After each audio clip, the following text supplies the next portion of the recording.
Благодарам, председателе. Почитувани колеги, јас сакам да ви се обратам за сите пакет амандмани кои што се од областа на култура. Пред гласањето и пред останатите амандмани да бидат најверојатно одбиени, станува збор за амандмани кои што предвидуваат зголемување на ставката за култура во овој буџет во 2024 година. Сакам да напоменам дека дури извештајот од Европската унија укажува на тенденцијата во изминативе 3 години да се намалува ставката од буџетот за култура. Имајте го тоа во предвид и при гласањето и при прифаќањето или одбивањето на амандманите, дека ние насока дадена од страна на Европската унија и дополнително тенденцијата е во изминативе 5 години да паѓа финансирањето во областа на културата.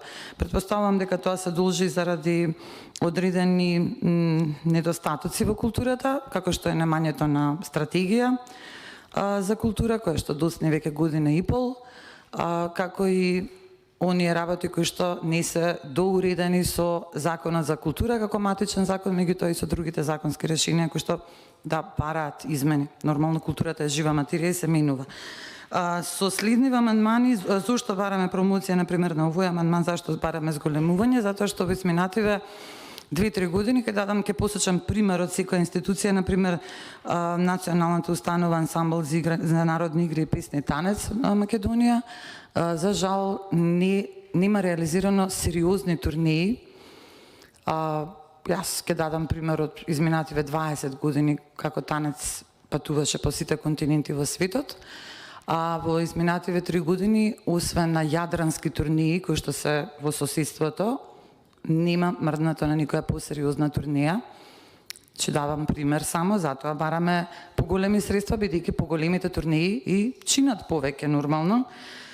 Понатаму бараме средства за експроприација на земјиште, конкретно за земјиштето на аквадуктот, каде што се наоѓа Скопскиот аквадукт, културно добро заштитено од највисока категорија, од особен интерес, и во буџетот не се предвидени средства за експроприација и затоа бараме, бидејќи тој проблем предвидени се, извинете, но повторно се малку тие средства со оглед на тоа што се случува, и тука бараме зголемување на тие средства за тој проблем да се реши.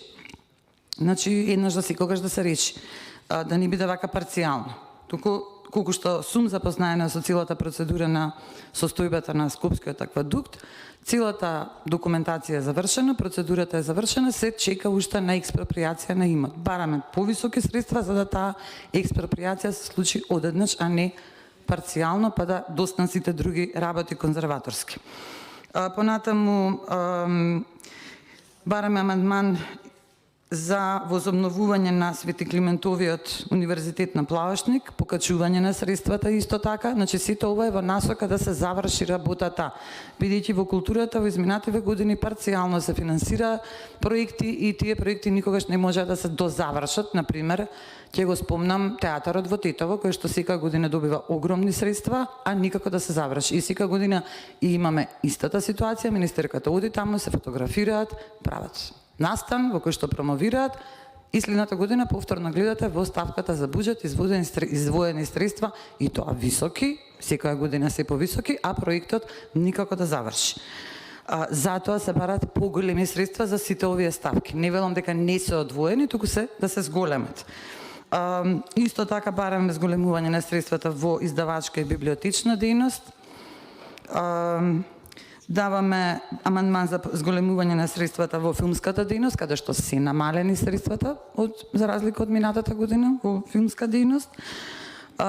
Има и тука некоја причина со оглед на тоа дека средствата за филмска дејност се планираат 5 години однапред, но во континуитет има намалување, затоа бараме зголемување, секако на музичко-сценска уметничка дејност, бидејќи македонските постојано се жалат дека нема македонски дела, и јас тоа го констатирам многу често, но нема македонски дела бидејќи не се стимулираат авторите. Треба да се вратат повторно оние конкурси за стимулација на домашно творештво кои што се однесува и за театарска и за музичко-сценска дејност. Тие беа добри конкурси, се стимулираат творците, твореа и имаше дела на располагање кои што можеа да бидат поставени на репертоарите на националните институции.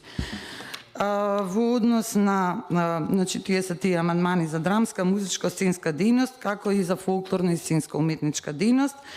Секако да бараме амандмани и за заштита на културното наследство, особено за заштита на културното наследство во опасност, каде што е ставката намалена во буџетот.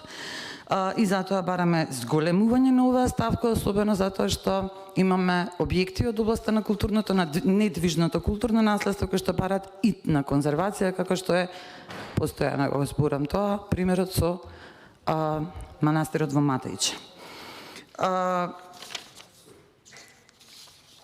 Се бараат средства и за зголемување на средствата за дејноста културно-уметнички манифестации. Овде сакам да се навратам на амандманот кој што се прифати, мислам дека вчера беше тој. И оваа година да има доста јубилеи, и тие јубилеи треба да се испочитуваат и во ред е да се дадат поголеми средства за организирање на културно-уметнички манифестации со кои што се одбележуваат тие јубилеи. Воопшто, сите амандмани се однесуваат на зголемување на програмскиот дел во овие дејности, бидејќи има некое зголемување на ставката буџет генерално за култура, меѓутоа кога ќе го видите процентуално распределувањето на тие средства, ќе видите дека поголемиот дел одат во плати, на сметка на тоа има намалување на средства во проекти, конкретни проекти. За жал, се согласуваме, заменик министер, и затоа генерално сите овие амандмани се однесуваат на проекти во овие дадени дејности. Се надевам ќе имате слух и ќе гласате позитивно. Ви благодарам. Благодарам за реплика. Се пријави пратеничката Волита Ристова. Повелете.